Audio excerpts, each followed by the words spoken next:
오늘 이 새벽에 주신 하나님의 말씀은 베드로후서 2장 1절로 11절 말씀으로 거짓 선지자를 멀리하라라는 말씀으로 함께 나누겠습니다. 구약 시대에도 하나님의 계시를 받았다고 하면서 사람들을 현혹하는 거짓 선지자들이 많이 있었습니다. 참 선지자들은 하나님의 말씀을 받아 그대로 선포했지만 거짓 선지자들은 하나님께 말씀을 받지도 않으면서 자기 말을 하나님의 이름으로 선포했습니다. 이러한 일은 신약에서도 일어났습니다. 신약시대 이단들은 예수 그리스도를 부인했습니다. 예수님이 그리스도이심을 부인함으로 하나님의 나라를 파괴하려는 사탄의 술수입니다. 무력으로 핍박을 하는 것보다 하나님의 나라에 더 큰 해를 끼치는 것이 이단들입니다.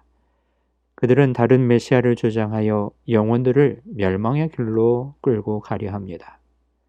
우리가 갖고 있는 성경이 당시에는 아직 완성되지 않는 상황이었기 때문에 온갖 이단들의 복음의 진리를 왜곡하는 일들이 많았습니다. 그래서 오늘 베드로는 그들에게 전했던 복음의 진리를 반복해서 상기시키려고 하는 것입니다. 그렇습니다. 예수 그리스도의 십자가의 복음은 굳게 잡아야 수많은 거짓 가르침을 분별할 수 있습니다. 그래서 베드로는 생의 마지막을 예견하며 신앙의 후배들에게 바른 지식을 가짐으로써 신성한 성품으로 변화되는 삶을 살라고 권면하고 있는 것입니다. 베드로는 하나님의 거짓 선지자들을 멸망시킨다고 가르칩니다. 범죄한 천사들, 또 노아 시대의 세상을 용서하지 않으셨고 소돔과 고모라를 멸망시키신 하나님이 반드시 그들을 무너뜨릴 것입니다. 베드로는 거짓 가르침이 아무리 많이 들어와도 그 가르침을 따라서는 안 된다는 것을 강조하기 위해 오늘 노아와 롯을 예로 든 것입니다. 아무리 많은 사람이 거짓 가르침을 따른다 해도 의를 붙들고 진리를 따르면 구원을 얻을 것입니다. 우리는 주변의 말들에 많은 영향을 받습니다. 그렇기 때문에 진리를 분명하게 알고 있어야 합니다. 그렇다면 절대 거짓 가르침에 휩쓸리지 않을 것입니다.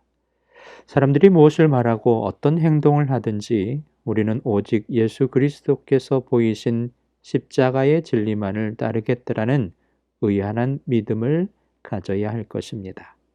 그런데 이단들의 특징 중 하나가 정욕을 따르는 음행을 하는 것입니다.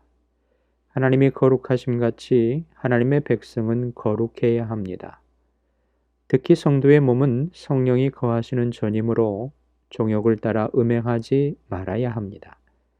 이단들은 성령을 대적하기 위해서 사람들로 음행에 빠지도록 현혹합니다. 우리가 잘 아는 것처럼 소돔과 고모라의 사람들처럼 음행으로 인해 하나님의 진노의 심판을 받게 되지 않습니까? 이스라엘 백성들은 발람 선지자의 계략에 빠져 음행과 우상을 숭배하다가 24,000명이 연병에 죽는 심판을 받았습니다.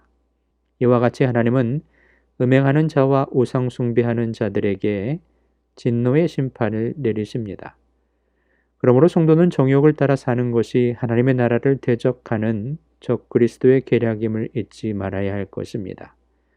오늘날도 우리의 삶 속에는 이러한 삶의 모습들은 참 많이 있습니다. 성전인 몸으로 정욕을 따라 살지 말고 하나님 앞에 거룩한 산 제사로 영적 예배의 삶을 살아가는 우리 성도들이 되기를 간절히 주님의 이름으로 기도합니다. 안타깝게도 진리를 알기 원하고 예수님의 성품을 담기 원하는 사람들이 이단이나 잘못된 지도자에게 현혹되는 경우가 자주 있습니다. 그렇기에 우리는 말씀을 잘 배워 거짓 선지자를 분별할 수 있어야 합니다. 또한 말씀에 따라 올바른 삶의 모범을 보이며 교회의 질서를 따르고 순종함으로써 주께서 기뻐하시는 경건한 믿음의 신앙의 사람들이 되어야 한다는 것입니다. 그러므로 사탄과의 싸움에서 승리의 비결은 성령의 검, 곧 말씀을 믿고 그대로 행하는 것입니다.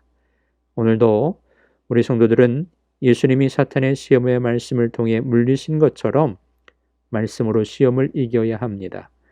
하나님의 전신갑주로 무장하여 사탄의 세력을 이기고 하나님의 나라와 의를 위해 열심히 최선을 다하는 우리 성도들 되시기를 간절히 주님의 이름으로 축원드립니다.